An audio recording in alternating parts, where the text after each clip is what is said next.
문재인 대통령이 오늘부터 3박 4일 방미길에 오르는데요. 이번 방미에서는 어떤 게 가장 핵심적인 의제들이 될 것 같습니까? 일단 형식이 가장 중요한 게 뭐냐면 양쪽 대통령이 처음 만나는 거잖아요. 예. 처음 만난다는 건 첫 만남에서 한미 동맹을 어느 수위까지 이야기하느냐, 이게 가장 중요하죠. 그러니까 우리나라 대통령도 대통령 되자마자 사실은 한 1, 2개월 이내로 이 일정을 잡고 대통령 방미를 하죠. 그래서 그런 어떤 초석, 그러니까 한미 동맹의 가늠자 역할이 될 테고, 근데 세부적으로 보면 양쪽이, 그러니까 문재인 대통령이 지금 바라는 것과 바이든 대통령이 바라는 건 굉장히 다른 것 같아요. 그래서 지금 문재인 대통령이 바라는 건 제발 싱가포르 합의를 이번 공동 성명서에 꼭 넣어줘. 그리고 그 다음에 이제 한반도 비핵화를 위해서 평화, 그러니까 한반도의 어떤 평화를 위해서 앞으로 외교적으로 대북 관계를 해달라라는 걸 꼭 넣어줘. 공동성명서에. 이게 굉장히 큰 어떤 요구 사항일 겁니다. 그러면 바이든 입장에서는 사실상 뭐 외교로 하겠다고 하고, 근데 그 문제보다 난 더 급한 건 반도체를 중심으로 해서 지금 중국과 싸우고 있는데 우리 편으로 와줘야 돼. 우리 편 들어서 반도체라든지 뭐 이런 부분만이 아니라 안보 문제도 우리 편 들어야 돼. 쿼드 플러스 알파. 쿼드에 이번에 꼭 들어올 거지? 뭐 이렇게 요구를 할 테고. 그러니까 양쪽이 굉장히 지금 좀 첨예한 어떤 상황이랄까요? 한미 동맹과 관련돼서 어쨌든 심각한 어쨌든 좀 저는 그 협상의 회담이 되지 않을까라는 생각입니다. 그러니까 문재인 대통령 입장에서는 지금 한반도 평화 프로세스를 진전시켜야 한다는 큰 과제가 있는 거고, 그것은 뭐 국가적 과제가 되기 이전에 본인이 가장 우선적으로 삼는 아젠다 아니겠습니까? 또 하나는 백신 문제라고 봐야죠. 네네.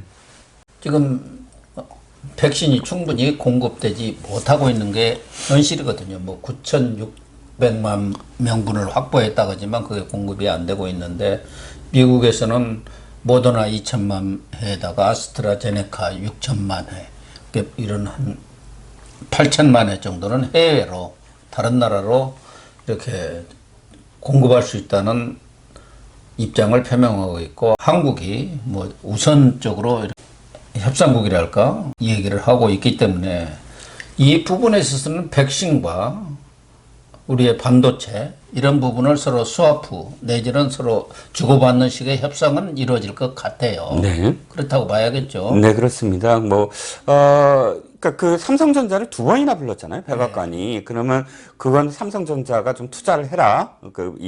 미국에 좀 더 투자를 해라. 투자하는 공장이 이제 주로 그 비메모리 분야의 어떤 그런 투자를 해라라는 것이고, 그것을 삼성전자가 굉장히 호의적으로 지금 계속 하고 있어요. 그래서 삼성전자 덕분에 백신을 지금 구하는 거 아니냐, 이런 식의 어떤 분석도 나오고 있는데, 카밀라 그 부통령도 직전에 어저께인가 그저께 얘기를 했죠. 그 백신과 관련해서 한국도 포함되어 있다, 우선적으로 공급하는 것에. 근데 이런 모든 부분들이 공짜는 없잖아요.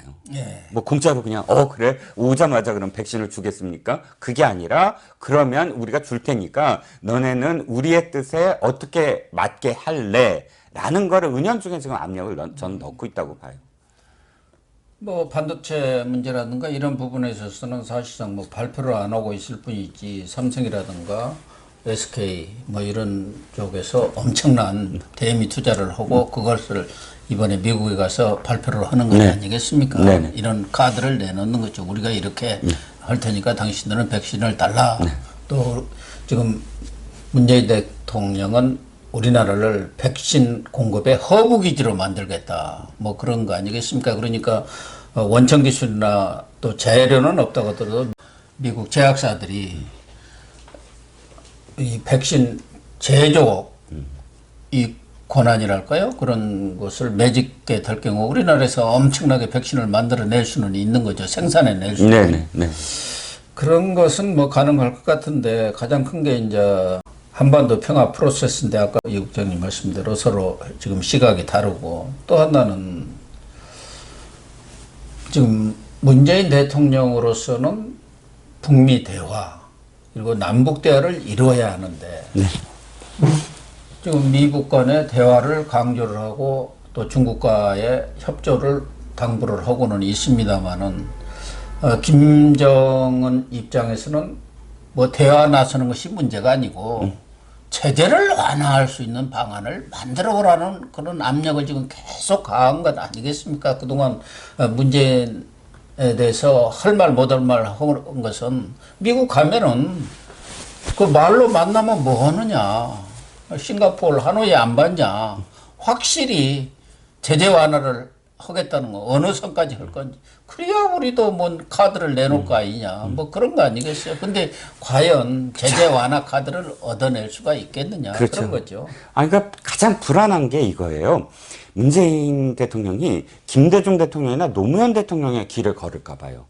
무슨 소리냐면 김대중 대통령과 노무현 대통령이 미국에 처음으로 방미를 해서 첫 한미 정상회담을 했을 때 두 분 다 어떻게 했냐면 좀 이 설득을 하려고 너무 지나치게 북한에 대해서 달리 봐야 되고 한반도 평화를 위해서 좀 대화를 하셔야 되고 이렇게 하는 강요하는 것처럼 하는 바람에 굉장히 기분 나빠했다. 당시에 이제 부시 대통령도 Hey man 뭐 이렇게 불렀다고 해서 This man 그래서 그 표현이 굉장히 뭐 외교적으로 별례 아니냐부터 해서 별의별 얘기가 다 나왔지만 어찌 됐든 그렇게 조급한 어떤 그런 제스처를 보였을 때 미국의 어떤 외교가가 그걸 받아들이겠느냐. 근데 문재인 대통령이 지금까지 트럼프와의 어떤 상대가 아니라 상대가 바뀌었잖아요. 근데 지금은 1년밖에 안 남았고 마치 노무현 대통령의 집권 5년 차 시절에 방북을 했던 것처럼 그나마 무슨 성과를 내려고 김정은과 다시 만나기 위해서 대북 제재 풀어달라라고 막 그 설득을 했을 때 그러니까 돌아오는 미국의 어떤 반응 이런 것들이 또다시 김대중과 노무현 두 대통령 시절로 되돌아갈까봐 그러면 사실 조급해서 무엇인가를 요구했을 때 미국이 지금 민주당 정권이 들어줄 수 있을까요? 절대 아니거든요. 그래서 그런 이 형식으로 되돌아갈까봐 저는 그게 가장 걱정입니다. 그러니까요. 뭐 문재인 대통령은 내년 초에 있을 베이징 동계 올림픽 때 가급적이면은 북미 대화도 그 동안에 이루어지면서 이렇게 뭐랄까 대탕트가 형성되고 베이징에 김정은이 와가지고 같이 시진핑이든 3자 회담을 하든 양자 회담을 하든 그런 것들을 꿈꾸면서 그게 3월 9일 대선에 영향을 미치려고 큰 일종의 북풍이랄까 신북풍을 일으킬 그런 생각도 하고 있지 않나 하는 느낌은 갖고 있습니다만은 과연 지금 임기 막바지에 힘이 빠진 특히 국민들로부터 지지를 잃은 문재인 대통령이 성과를 낼 수 있을까 그게 좀 의문입니다. 문제는 이번에는 그동안 18번인가 해외를 나갈 때 일본에 잠깐 하루인가 문재인 대통령이 다녀올 때를 제외하고는 전부 김정숙 여사가 동행을 했는데 이번에는 빠졌어요. 네, 왜 그렇습니다. 빠졌습니까? 지금 뭐 청와대가 공식적으로 발표하진 않았어요. 그러니까 그런데 이유는 지금 추정을 해본 건 이거죠. 미국이 이 바이든 대통령이 굉장히 노령이기 때문에 혹시나 외국 정상들과 대면을 했을 때 이 코로나19와 관련돼서 물론 뭐 바이든 대통령도 접종을 했습니다만 이 전염되는 게 아니냐 이거 굉장히 걱정한대요. 그래서 스가 총리 최근에 4월 달에 정상회담을 할 때도 스가 총리 부인을 동행하지 않았기 때문에 방역 문제로 지금 따라가지 않는 게 아니냐라는 측면 하나 있고 또 하나는 뭐 질 바이든 여사가 워낙에 투잡을 뛰고 있는데 외빈 접객을 할 정도의 지금 상황이 아니다. 그것 때문에 미국 쪽에서 요구를 한 게 아니냐 뭐 이런 얘기가 있습니다. 그런데 사실 이 모든 것들이 추정입니다. 지금 문재인 대통령 혼자 출발한다니까 지금 기자들이 거기에 대해서 이제 좀 추정하는 어떤 기사인데 꼭 그런 이유만 있을까요? 아니 백신은 3월 달에 다 맞고 그랬잖아요. 거기에 맞춰서 또 G7인가요? 거기 참석하는 것을 전제로 해서 충분히 백신도 1, 2차 다 맞았고 그래서 5월 21일로 맞습니다. 잡았다는 거 아닙니까? 3월 달에 그 중간에 한미 간의 협의를 통해서 5월 말쯤에 한미 정상회담을 하기로 했기 때문에 1차 접종하고 2주간의 간격 두고 또 맞았단 말이에요. 백신까지 다 맞고 있었는데 특히 이 김정숙 여사는 해외 이렇게 나가는 것을 너무 즐기시지 않습니까? 그동안 엄청나게 기다렸을 텐데요. 네네. 이 코로나 때문에 못 나가가지고 몸도 좀 근질근질했을 것 같은데 그렇죠. 너무 섭섭한 거 아닙니까? 아니 근데 사실 그 역대 대통령들이 집권 후반기에 순방을 많이 다니죠. 예. 특히 그 많이 잡고 또 이제 영부인 대동에서 다니는데 저는 또 하나 측면이 분명히 있다고 봅니다. 김정숙 여사의 리스크가 상당히 지금 커지고 있는 게 아니냐.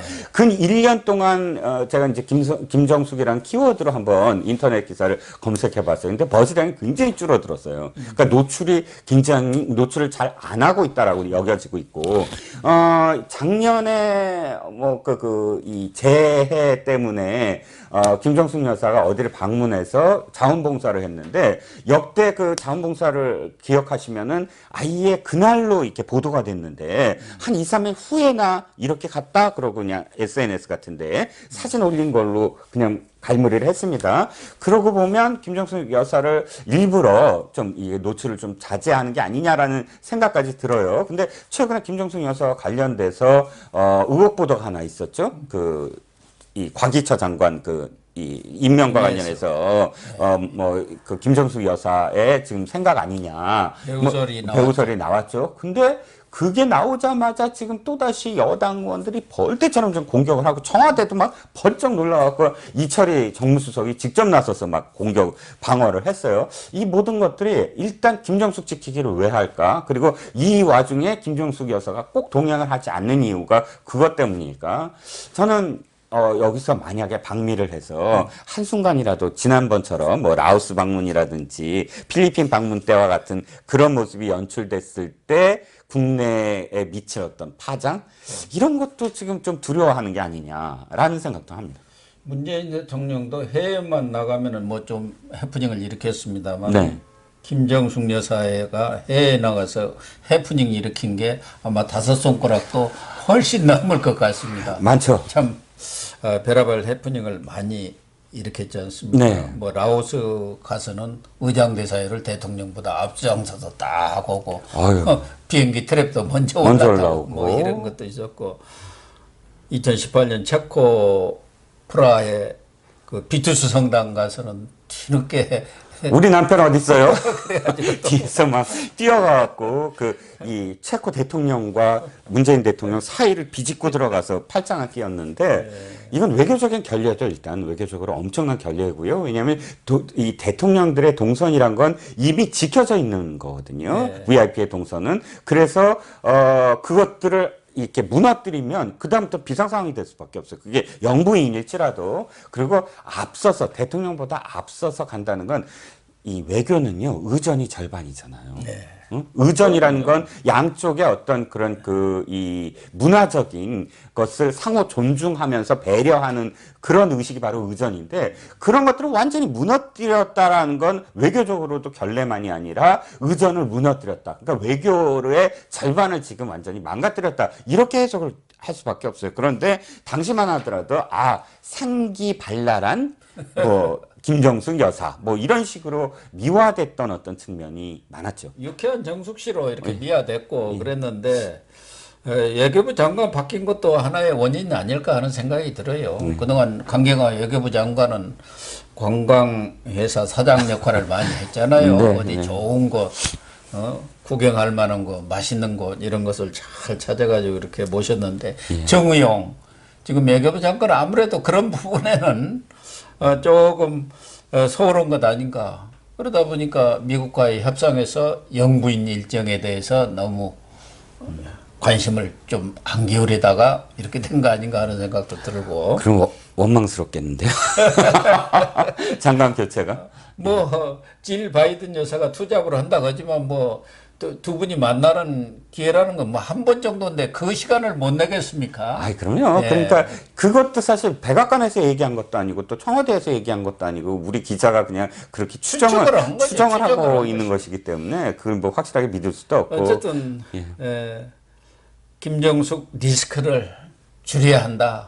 그런 쪽에 더 방점이 찍혔던 거 아닌가 보여집니다. 그렇습니다. 지금 그렇잖아도 민심이 등을 돌리고 있는데 또 가서 짜파구리 파티 같은 그러한 큰 뭐 실현이라든가 실책을 범했을 경우 미국에서 바이든과 일정한 성과를 거뒀다 하더라도 그것은 싹 날아가 버리고 그냥 날아가 버리죠. 예. 그래 지금도 아직 그 해소가 안 된 게 공군 2호기 사건도 저는 그 정말로 엄청난 사건이거든요. 그러니까 대통령이 가는 곳에만 휘장을 사용할 수 있는데 자기 혼자 단독으로 인도 갈 때인데 거기에 대통령 휘장을 뭐 붙였다? 이건 내가 곧 대통령이야 하고 솔직히 말씀드리면 거의 나대는 어떤 느낌? 그것 때문에 굉장히 그때 비난이 많았어요. 그런데도 불구하고, 어쨌든 그런 김정숙 여사를 계속 미화하고 있었는데,